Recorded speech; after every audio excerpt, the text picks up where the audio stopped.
թե Ուկրաինայի նախագահի խոսույթում, որը որ հակառուսական բացահայտ ելույթ էր եւ խոսք էր, եւ թե Ադրբեջանի նախագահի խոսույթը, դրանք հակահայկական խոսույթներ էին։ Այո, կային այնպիսի ելևէջներ, որոնք որ մեր արտաքին քաղաքականությունը եւ մեր սուբյեկտայնությանը դեմ էին։ Ֆրանսիայի բարեկամ երկիր լինելու հանգամանքը չեմ ուզում պայմանավորեմ գնացող Մակրոնով։ Դա նշանակում է, որ դու ուղակի դարել ես սովորական, ասենք, ներգնա տուրիզմի գործակալ, շրջադարձային կետ էր, որտեղ որ ինքը ըստ էության դրեց գերեզմանակարը հայ-ռուսական փոխհարաբերությունների վրա։ Ամենապրոռուսական ուժը քաղաքական Նիկոլ Փաշինյանն է իր խմբակով։ Խորհրդարան մտնելու հետ կապված հարցը ըստ էության համարում ենք լուծած, կարծում ենք, որ մեր վարչապետի տեխնացուն ամենալավագույն տեխնացուն է համընդհանուր, այսպես ասած, լիդերությունը վերցնելու առումով։ Այս 60% մասնակցության պարագայում շանս չկա ուղղակի ԿՊ-ի համար, նույնիսկ կա հանրային պարտադրանք փողոցային պայքարով հեռացնելու այսօրվա իշխանությունների։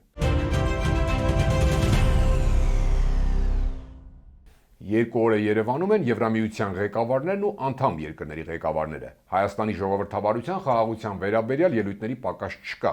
Հեռավար նաև Ալիևը մասնակցեց առաջին անգամ Հայաստանում էր Զելենսկին։ Բարև ձեզ, Արկադի Գրիգորյանն եմ, Կիզակետում այսօր։ Որոնք են Հայաստանի պրակտիկ օգուտներն ու մարտահրավերները այս միջոցառումներից։ Միասնության թվեր կուսակցության նախընտրական ցուցակի երկրորդ համար Դավիթ Անանյան, բարի գալուստ Կիզակետ։ Բարև ձեզ։ Շնորհակալ եմ հրավեր ընդունելու համար, պարոն Անանյան, եւ այսպես մինչ բուն գագաթաժողովին գալը երեկվա ընդհանուր Ալիևի դրվագից մի փոքր, հա տեսեք,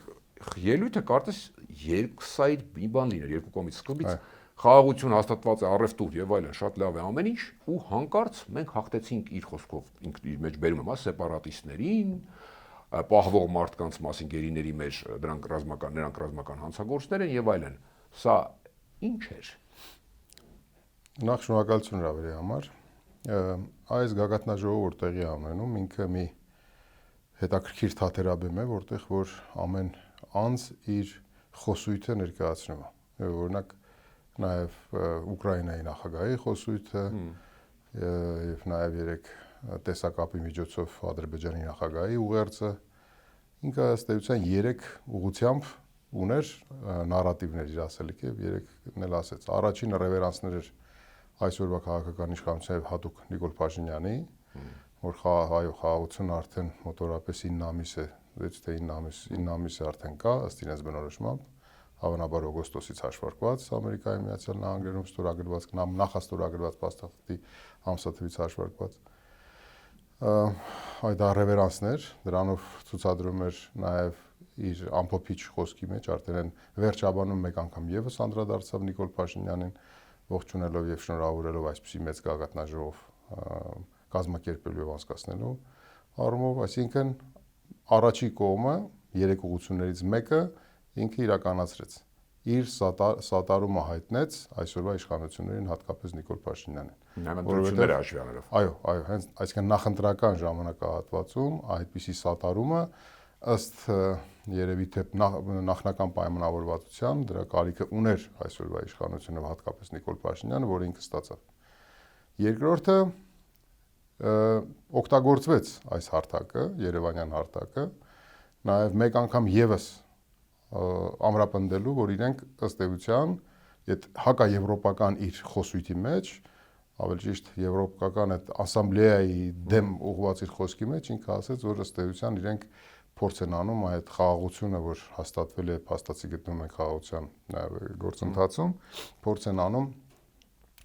իջիկ դարձնել կամ վիժեցնել այդ խաղաղությունը իրենց հռետորաբանությամբ եւ վերջին 4-5 տարիների ընթացքում ավելի քան 15 բանաձևեր ընդունելու, հակաադրբեջանական բանաձևեր ընդունելով իրենք ըստ էության Ադրբեջանին ենթարկում են ճնշումների եւ առանց հաշվի առնելով, որ Ադրբեջանը ըստ էության իր զենքով, իր բասկով եւ իր ուժով վերականգնեց Ադրբեջանի տարածքային ամբողջականությունը։ Մինչև անդրադառնանք երրորդ բանին, այստեղ մի շատ կարևոր բան կա։ Կուզեմ, որ իրար հետ սրա մասին էլ խոսենք։ Երբ որ քո երկրում տեղի է ունենում մի այսպիսի մեծ գաղտնաժողով, ապա դու պետք է հստակ իմանաս, թե ովքեր են ելույթ ունենալու, ինչպիսի խոսույթով պետք է ելույթ ունենան եւ դրանք ըստ էության պետք է համաձայնեցվեն կազմակերպիչ երկրի համապատասխան խողովակներով, դիվանագիտական եւ քաղաքական,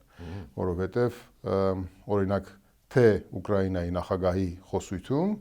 որը որ հակառուսական բացահայտ ելույթ էր եւ խոսքեր եւ թե Ադրբեջանի նախագահի խոսույթը, դրանք հակահայկական խոսույթներ էին։ Կարող էր կներեք պաշտոնական Երևանը, ասենք նույն Զելենսկուն կամ Ալիևին, օրինակ արգելել կամ չգիտեմ ինչ անել։ Շատ լավ ձևակերպեցիք, այսօրվա Հայաստանը ոչ, բայց սովորաբար սուբյեկտայնություն ունեցող, այսինքն քաղաքական սուբյեկտ հանդիսացող երկրները այդ խոսույթների վերաբերյալ ունենում են իրենց, այսպես ասած, ռեկոմենդացիաները։ Այդպես է։ Անկամ եվրոպական հարթակում, այո։ Ասենք հարթակներ կան Եվրոպայում, որոնք որ որևէ երկրի հարթակ չեն հանդիսանում, այլ անկախ հարթակներ են։ Այնտեղ այո, խոսքը ըստ էության ազատ է, ով ինչ ուզում խոսում է։ Նաև ասենք ՄԱԿ-ի ամբիոնից, Եվրախորհրդանի ամբիոնից, այո, այնտեղ ըստ էության ասկա սա այնտեղ որտեղ կարող էր Երևանը ճշտել նախապես, հա, եւ կասեցնել ինչ-որ բաներ։ Այդպես է սովորաբար քաղաքակիրթ աշխարհում եւ այն երկրները, որոնք ունեն սուբյեկտայնություն, այսինքն քաղաքական սուբյեկտ են, իրենց հետ համաձայնեցնում են այդ խոսույթը, որ այդ խոսույթում չլինի այնպիսի, այսպես ասած, նարատիվային բաներ, շրջանակներ, որոնք օրինակ հյուրընկալող երկրի արտաքին քաղաքականության վեկտորներին դեմ են։ Հիմա դա թե Ուկրաինայի նախագահի խոսույթի եւ թե Ալիևի խոսույթի մեջ, այո, կային այնպիսի ելևէջներ, որոնք որ մեր արտաքին քաղաքականությունը եւ մեր սուբյեկտայնությանը դեմ էին։ Բայց կներեք չէին կարող, մի բան ճշտեմ, չէին կարող թե չուզեցին ու չարեցին, Երևանի մասին է խոսքը։ Չէին կարող երևի թե ավելի շատ, այսինքն մենք այստեղ խոսում ենք նաեւ մեր երկրի քաղաքական սուբյեկտ հանդիսանալու հանգամանքի վերաբերյալ որոշակի վերապահում ունենալու բանից ելնելով, այսինքն մենք կորցրել ենք այդ սուբյեկտայնությունը, այսինքն մեզ հետ հաշվի չեն նստում։ Երևանյան հարթակը օգտագործում են մի այնպիսի չեզոք վայր, որտեղ որ բոլորը ազատ են իրենց խոսույթներում։ Սովորաբար դա հյուրընկալող երկիրը այդպիսի հարթակի վերածելը նշանակում է, որ այդ երկիրը չունի քաղաքական առումով իր կշիռը այդ ամբողջ համայնքում եվրոպական։ Հետևաբար սա այն երկրորդ նարատիվի շրջանակներն ու որ ըստ էության Ադրբեջանի նախագահը օգտագործեց հայաստանյան հարթակը մեկ անգամ եւս ամրապնդելու համար, որ հակաեվրոպական ելույթ ունեցավ եւ ասեց, որ դուք Ադրբեջանի տարածքային ամբողջականությունը վերականգնելու ջանքերը չեք գնահատում այն խաղաղությունը, որ այսօր կա, եւ այլն եւ այլն։ Նույնը Զելենսկում ասում էր, այսինքն նույն Մոսկվայում չեն հասկանում, որ դե Զելենսկին է եկել է, օրինակ իշխանությունները ասում են, գիտեք, մի ամիս առաջ է Լավրովն էր եկել պայմանական, ինքը Արարատ Միրզոյանի հետ ասուլիսում, օրինակ, հանգիստ հակաուկրաինական բաներ էր ասելու, մենք ինչ անենք։ Տեսեք, տարբերություն կա։ Երբ որ Զելենսկին մինչև Հայաստան այցելությունը Բաքու է գնում, եւ այնտեղ այսպես ռազմաքաղաքական որոշակի համաձայնագրեր ու պայմանավորվածություններ է ձեռք բերում եւ ստորագրում, օրինակ համատեղ ռազմաարդյունաբերական համալիրի զարգացման, դրոնների արտադրության եւ այլն, եւ գալիս է Հայաստան, Ադրբեջանի հարթակը չի օգտագործում հակառուսական որևէ պոլեմիկայի համար, որովհետեւ Ադրբեջանը ըստ էության այն իմ ասած գաղափարախոսության ներքո իրեն արգելում է կամ ռեկոմենդացիաներ չի տալիս, որպեսզի իր երկիրը օգտագործեն հակառուսական խոսույթի ամբիոն, հորդորել են իշխան։ Այո, դրանից հետո Հայաստանում տեղի ունեցող այս իրադարձությունների շրջանակներում, այսինքն այս գագաթնաժողովի անցկացման շրջանակներում ինքը հակառուսական ելույթ է ունենում եւ նաեւ ասում է, որ ինքը մայիսի 9-ի հետ կապված չունի որևէ բան, պարտավորություն չխախտելու Ռուսաստանի օդային անդորը այդ նույն դրոններով, որը որ եւ այլն։ Կոշտ սպառնալից բան ասած։ Այսինքն Հայաստանը օգտագործվեց մի հարթակ, որտեղից դեպի Ռուսաստան գնացին սպառնալիքներ։ Դնենք մի կողմ, որ Հայաստան-Ռուսաստան փոխհարաբերությունների առումով դա շատ մեկ անգամ եւս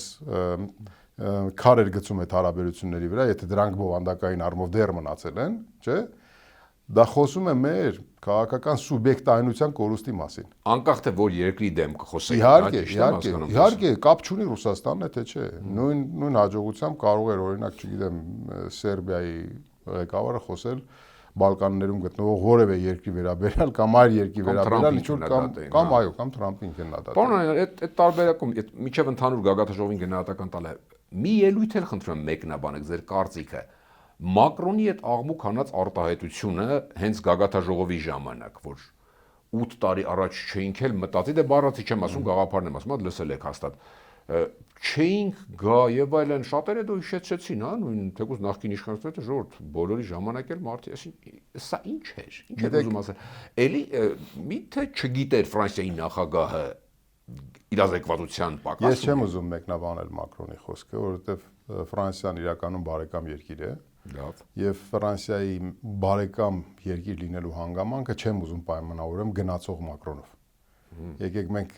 չմեկնաբանենք այդ քաղաքական լիդերի խոսույթը, որովհետև շատ դեպքերում նաև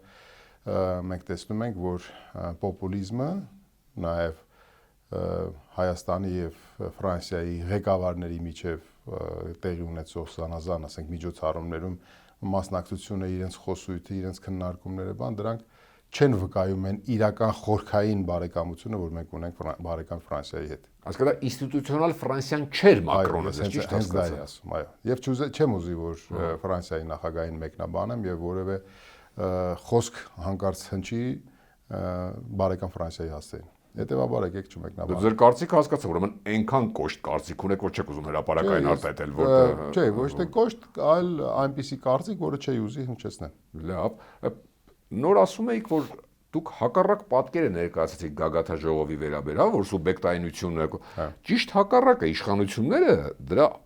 ասում են, որ մենք հենց սրանով սա էր Հայաստանի սուբյեկտայնության կարևորագույն ցուցիչը, տեսեք հələ ամբողջ Եվրոպան ըստ էության, բացի մերցից, հա, երևի այստեղ էր։ Մեկ լայնորեն գովազդվեց, դեռ շարունակվում էր այսօր էլ Հայաստանի Եվրամիություն գագաթաժողով, Մակրոնի պետական այց եւ այլն, ինչ փաթեթ է միջոցառումների։ Հիմա սա ավելի շատ Հայաստանի Հանրապետության իմիջին ծառայեց ու ծառայում է, թե հենց իշխանության ու նախընտրական տրամաբանությամբ դուք դա ինչպես եք դիտարկում։ Տեսեք, իրենք ինչ ասում են, վերջ քարոշչություն տեսնում եք։ Միջև այս հարցի պատասխանելը Ալիևի ելույթի այն երրորդ նարատիվն էլ արագ ասենք ու վերադառնանք դրան։ Եվ երրորդ նարատիվը Հայաստանը օգտագործվեց հարթակ, որտեղից որ ըստ էության ազդարարվեց, որ իրենք սառեցնում են եւ դադարեցնում են իրենց մասնակցությունը ասամբլեայում Եվրախորհրդի։ Հա։ Չէ՞։ Այսինքն էլի պատահական չէր ընտրված Հայաստանը։ Այսինքն Հայաստանը մի ամբիոն է, որտեղ որ ցանկացած երկիր իր կոշտ հռետորաբանությունը թե ինչ որ երկրի հանդեպ, թե ասենք համայնքի հանդեպ, այս դեպքում Եվրոհամայնքի հանդեպ ազատորեն արտահայտում է։ Հիմա վերադառնանք ձեր հարցին։ Տեսեք, այսպիսի գրանդիոզ, եթե կարելի ասել, միջոցառում կազմակերպելը ցանկացած երկրի իմիջի համար ինքը բավականին, այո, նպաստավոր է։ Ոչ ոք սա չի հերքում, եւ դա շատ կարեւոր է, որ մենք արձանագրենք, որ այո, շատ լավ է, որ Հայաստանը դիտարկվում է այդպիսի միջոցառումների անցկացման համար շատ կարեւոր եւ նպաստավոր վայր։ Բայց մենք սրա մասին շատ անգամ վերջին մի քանի օրվա ընթացքում խոսել ենք, սրա մասին նաեւ որոշակի նաև դիրքորոշումներ բազմաթիվ հայտնել է մեր քաղաքական կուսակցության վարչապետի տեխնացու Արման Թաթոյանը, եթե առիթ ունեցել եք լսեք, հարցը որն է, մեր տեսանկյունը որն է։ Կարևոր չի, թե դու ինչպիսի գրանդիոզ միջոցառում ես անցկացնում։ Կարևորն է, թե դու գետնի վրա որպես Հայաստան, որպես երկիր ինչ ես ստանում։ Ավելի շատ ստացանք, քան թե մենք ինչ ենք ստանում։ Ասենք ստանալը նա չի, որ ասենք մեր ուսին դպաստում են եւ ասում են շատ լավ կազմակերպեցիր եւ օրինակ իրենց խոսույթներում ասում են մենք սատարում ենք ձեզ, սատարում ենք այս խաղաղությունը եւ այլ եւ այլն։ Սա այն ըստ էության այն միջոցառումը պետք է լիներ, որով որ մենք պետք է կարողանայինք մեր խնդիրները առաջադրեինք ամբողջ Եվրոպային։ Իսկ այդ խնդիրները, դրանք այն խնդիրներն են, որոնք որ շատ կարեւոր են։ Դրանք այն խնդիրներն են, որ Եվրոխորհրդարանը այո, Ալիևը ասեց, ավելի քան 15 բանաձև ընդունել։ Այդ 15 բանաձևերի իրական պահանջների ամրագրումն էր։ Արցախահայերի հետ վերադարձի հիմնարար իրավունքները։ Ադրբեջանի դեմ հայցերը հետ չքաշելը, եւ բազմաթիվ են դրանք, այսինքն Գերիները, հա։ գերիներ, այո, գերիների ազատ արձակումը։ Այդ մասի պետք է Փաշինյանը խոսեր իր ելույթում։ Ոչ թե պետք է խոսեր, այլ ինքը պետք է դրանք որպես եվրոպական հարթակներում եւ Եվրոպարլամենտում հնչած բանաձևերի շրջանակներում նաեւ բանաձևերի տեսքով ընդունված այդ կետերը պետք է մեկ անգամ եւս հնչեցվեին ստեղ։ Այդ ժամանակ այս գրանդիոզ միջոցառումը ես կարող եմ նաեւ այլ օրակարգեր էլ բանել թե ինչեր պետք է ասվեր, բայց կարևորը որ մենք հասկացանք բովանդակային առումով այն պահանջները, որ ունենք զու Նաև Հայաստանի տարածքային ամբողջականության հետ կապված խնդիրը, Ադրբեջանի ագրեսիան մեր ինքնիշխան տարածքների վերաբերյալ։ Սրանք այնպիսի կետեր են, այնպիսի պահանջներ են, որոնք որ մեր երկրի պահանջով քննարկվել է եվրոպական հարթակներում եւ ընդունվել են համապատասխան բանաձևեր։ Եվ սրանց մասին չխոսել, սրանք չդնել այս գրանդիոզ միջոցառման օրակարգերում որպես բանաձևերի ընդունելու շրջանակ, սա նշանակում է, որ դու ուղակի դարել ես սովորական, ասենք, ներգնա туриզմի գործակալ։ Դու մարդկանց բերել ես, շրջում ես նրանց հետ, դաշնամուր ես նվագում, շատ դեպքերում անտակտ ինչ որ բաներ ես ցուցադրում, չէ, որ տակտի զգացողություններ ոնց որ տեղել վերապահում ունենք, այդպիսի բաներ ես ցուցադրում ու որևէ բովանդակային արժեք կամ որևէ բովանդակային օգուտ քո երկիրը սրանից չի ստանում։ Բացի նրանից, որ համաշխարհային բաներում, լրատվամիջոցներում քո երկիրը ժամանակ առ ժամանակ որպես կարևոր իրադարձությունների թաթերաբեմ ուղղակի խոսում են քո երկրի մասին, բայց ինչ է ստանում քո երկիրը սրանից ոչինչ։ Իսկ մարտահրավերներ նոր ստացավ կամ խնդիրներ նոր ստացավ։ Կարծում եմ, որ այո։ Կարծում եմ, որ այո, առնվազն Ռուսաստանի հետ փոխհարաբերությունների շրջանակներում սա ըստ էության,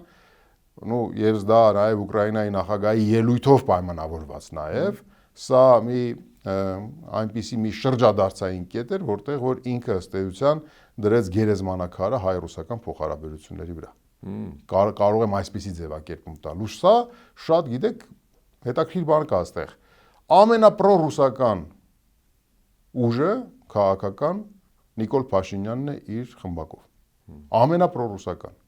Սա ցույց է տալիս այն բոլոր ցուցանիշները, որ մենք ունենք պաշտոնավարման իրենց այդ ժամանակահատվածում։ Պարադոքս է այդ պարագայում։ Պարադոքսը նա է, որ դու չես այդ օրակարգերը թելադրում։ Այսինքն դու անում ես քայլեր, որոնք պարտադրված ես անել։ Եթե դու հյուրընկալում ես այս եվրոպական այս գագաթնաժողովը, եւ դա սա շատ կարեւոր է քեզ համար վերարտադրության որպես գործիք քո քարոզարշավի համար, ապա նաև Եվրոհամայնքը կամ Եվրոչինովնիկությունը կամ Եվրոբյուրոկրատիան ավելի շատ ունի առաջադրանքներ եւ խնդիրներ եւ պարտադրանքներ, որ դու պետքա կատարես։ Այո, այստեղ պետքա գար Ուկրաինայի նախագահ եւ պետքա այդպիսի ելույթ ունենար, որովհետեւ դա եղել է պայման առաջադրված հյուրընկալող երկրին այն ծառայությունների դիմաց, որ Եվրոմիությունը կամ Եվրո բյուրոկրատիան ցուցաբերում է մեր այսօրվա վարչակազմի եւ Նիկոլ Փաշինյանի համար։ Ծառայություններ նկատի ունեք, այսինքն նախընտրական այդ որ ընդդիմությունը ասում է, համաձայն եք դրա հետ, որ սա այդ շրջանակում է։ Այո։ Հենց դա նկատի ունեմ։ Այսինքն ԿՊ-ն այդ շահը ունեցավ։ Իհարկե։ Իմիջային, հա, քարոզչական։ Այո, բայց ում հաշվին եւ ինչի հաշվին, մեր եւ ձեր հաշվին, մեր երկրի իրական շահերի հաշվին եւ մեր երկրի սուբյեկտայնության հաշվին։ Պաստոն այդքան դեր խաղում էր եւ դրսի ներկայությունը։ Եկան եկանք դրան ձեր ընտրություններին ես պաշտոնական քարոզարշավին մնացել են օրեր, հա, հաշված։ Այս պայի շանսերը դուք ինչպես եք գնահատում ձեր ունեցած տվյալներով, չգիտեմ, նույն կամ հանրության այդ շփումներով, որտեվ Գելափի վերջին հարցումները, ինչու եմ Գելափ ասում, որտեվ ըստ էության կուսակցությունները իրենց համար անում են, դա քիչ թե շատ ոնց որ ապակուսակցական է, էլի, դրա համար եմ մեջ կարող են վստահել, կարող են ոչ։ Նախկին հարցումներով չէիք մտնում, այս վերջինով դուք հաղթարում եք շեմը։ Հիմա ձեր գիտեք, թե նախկին թե ներկա սոցիալական հարցումներից տարբերվող են մեր ներքին սոցիալական հարցումների ձեռքբերված արդյունքները, բայց ամենայն հարգանքով մեր գործընկերների կատարած աշխատանքի առումով իրենք կավլիցի կամ մեթոդաբանություն կատարված աշխատանք։ Մենք ունենք մեր թվերը եւ մեր թվերը շատ ավելի քաջալերիչ են։ Այսինքն մենք այսօր խնդիր չունենք խորհրդարան մտնելու հետ կապված հարցը, ըստ էության համարում ենք լուծած, որովհետև ունենք մեր ազգաբնակչության հետ մեր շփումներում եւ մեր սոցիալական հարցումներով այդպիսի վիճակագրություն, որը որ մեզ կարելի ասել հուսադրում է, որ այդպիսի խնդիր այսօր չկա։ Խնդիրը այստեղ այն է, որ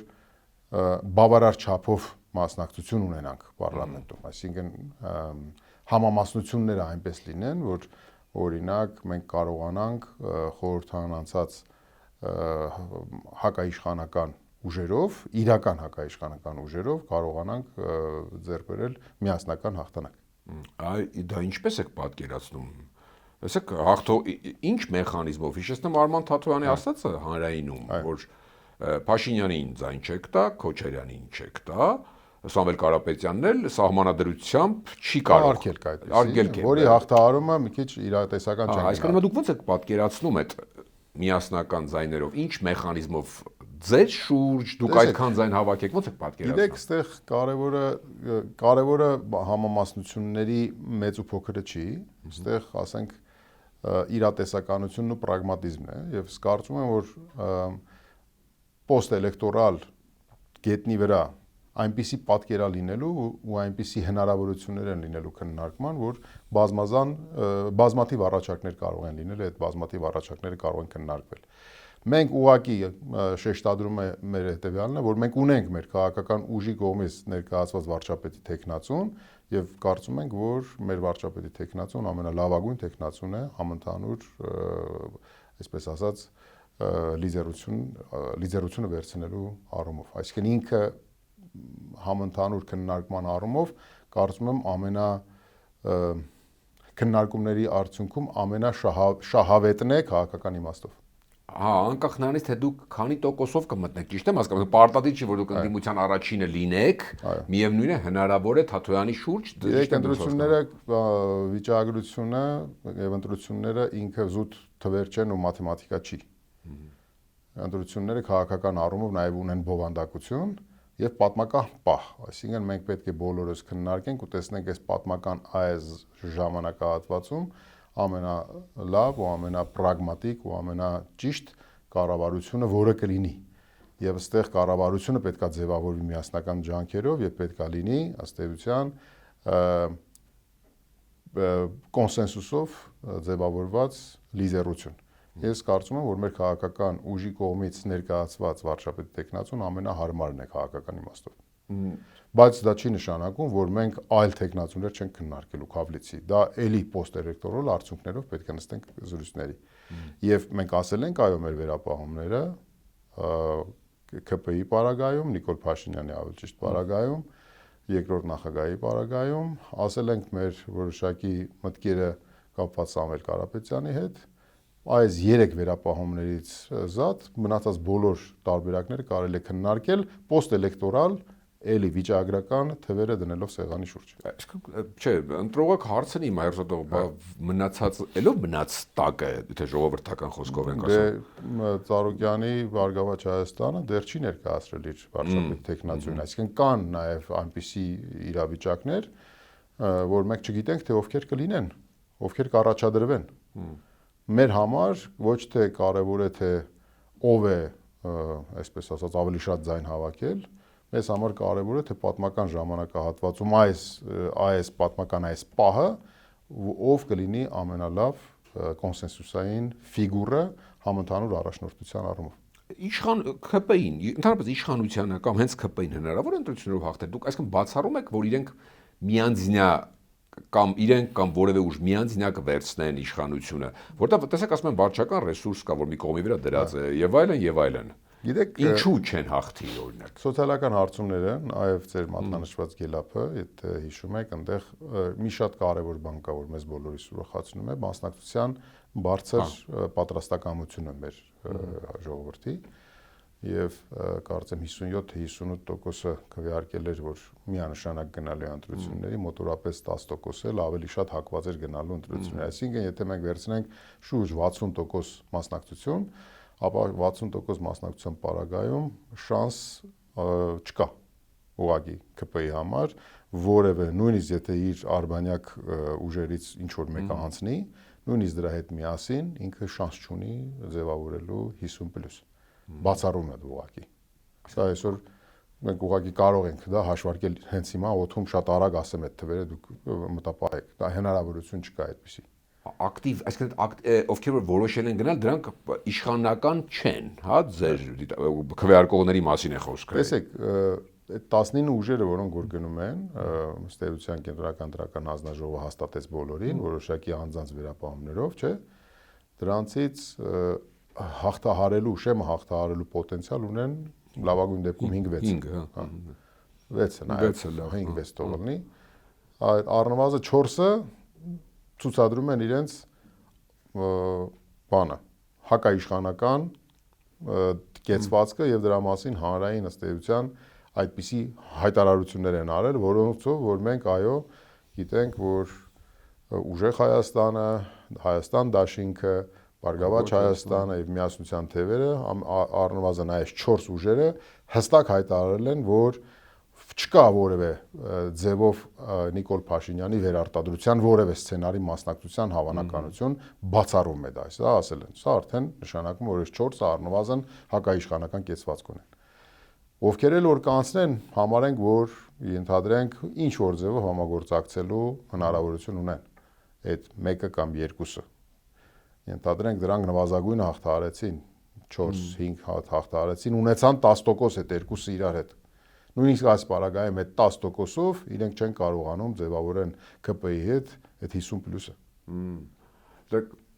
շատերը մի հարցերը 21 թվի հարցումներն են էլի ցույց տալիս ու ասում են, տեսեք հարցումներով ինչ եղավ, հետո ինչ եղավ։ Ճիշտ է։ Տարբերություն կա սկզբունքային 21 ու 26-ի իրավիճակի մեջ։ Այո, սկզբունքային տարբերություն կա, որովհետև 21-ի ժամանակ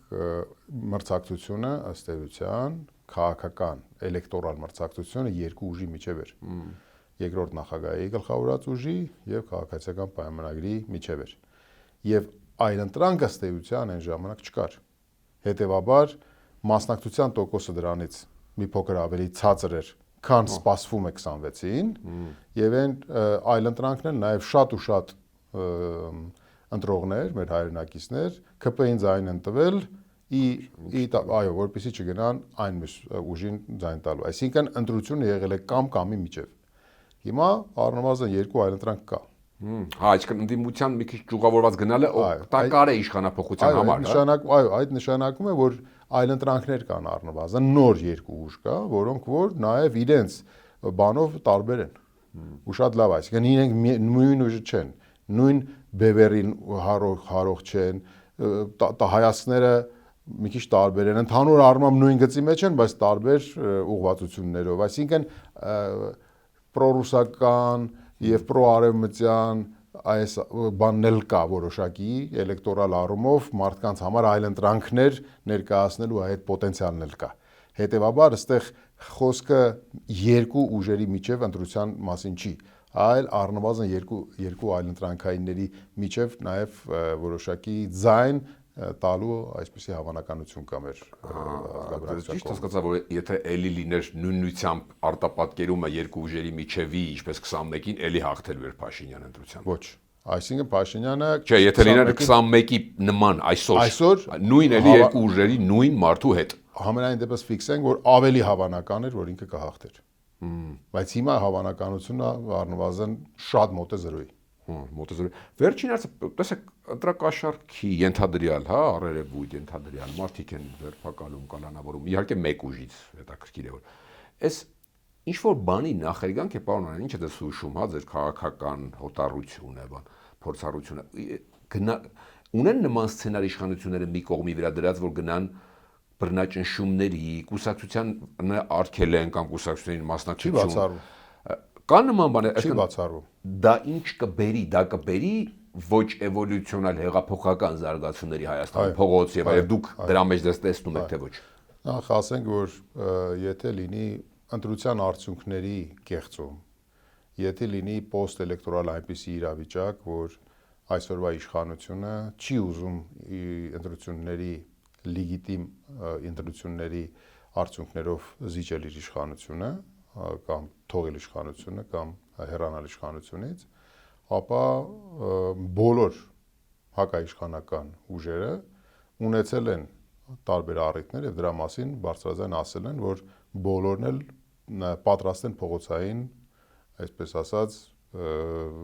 պայքարի։ Եվ մենք էլ բացառություն չենք։ Այսինքն չեն նայ, որ արձակուրդային սեզոնը գնանք տուն եւ Դա իհարկե չէ, այդտեղ տեսեք, այստեղ Հայաստանի ճակատագիրն է, եթե այնպիսի արդյունքներ չի լինում, որը որ իրականությունն է, այսինքն ակնհայտ կեղծիքներ են տեղի ունենում, եւ օրինակ, բացի ակնհայտ կեղծիքներից, օրինակ լեգիտիմ արդյունքները չեղարկվում են, կամ օրինակ որևէ ձևով այսօրվա քաղաքական իշխանությունը չի համակերպվում ընտրության արդյունքների հետ, ապա ես կարծում եմ, որ նույնիսկ կա հանրային պարտադրանք փողոցային պայքարով հեռացնելու այսօրվա իշխանություններին։ Կա հանրային պահանջ այդպիսի, եւ այդ պահանջը մենք զգում ենք մեր հայրենակիցների հետ ստեպ հանդիպումների շրջանակներում։ Կա այդպիսի բան արդեն այդ էներգետիկան մենք զգում ենք։ Կուսակցություններին չեն էլ, այսինքն չեն էլ թողնում իրենց որոշման վրա նաև մարդիկ պահանջ կա։ Որովհետև տեսեք, նույնիսկ մարդկանց հետ խոսելուց ասում են, բայց դուք ինչի եք համոզված, որ սրանք իշխանությունը տալու են։ Սրանք իշխանությունը չեն տալու։ Իսկ որ իշխանությունը չտան պատրաստ եք միջև վերջ գնալու։ Իսկ այն մարդկանց խոսույթը, մարդկանց այդ համբերության բաժակը լցված լինելու այդ ցուցադրությունը մենք տեսնում ենք։ Եվ իրենք ոնց որ թե հանրային ոնց որ քեզ պարտադրեն, որ դու ասես այո, իհարկե, մենք գնալու ենք փողոցային պայքարով եւ ձեր ձայնին տեր ենք կանգնելու։ Այս խոսույթին սպասում է ժողովուրդը։ Դե հաշվի առնելով, որ ուժայիններ ունի իշխանությունը, ինքն էլ հաստատ տեղյակ պետք է լինի այդ տրամադրություններին։ Այո, մենք ցանկացած սցենարի պետքա պատրաստ լինենք, որովհետեւ մենք հստակ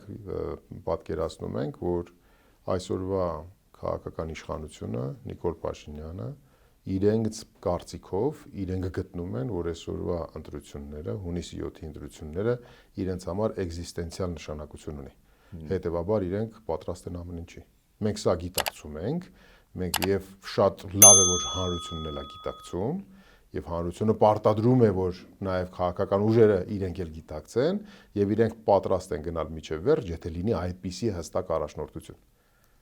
Շատ շնորհակալ եմ։ Ես եմ շնորհակալ։ Հիշեցնեմ, Կիզակետում այսօր Միասնության թևեր կուսակցության նախընտրական ցուցակի երկրորդ համար Դավիթ Անանյանն էր։ Կիզակետի թողարկումներն ուշադրել տեսանյութ է դիտելու համար առաջարկում եմ բաժանորդագրվել մեր YouTube-յան ալիքին, կհանդիպենք։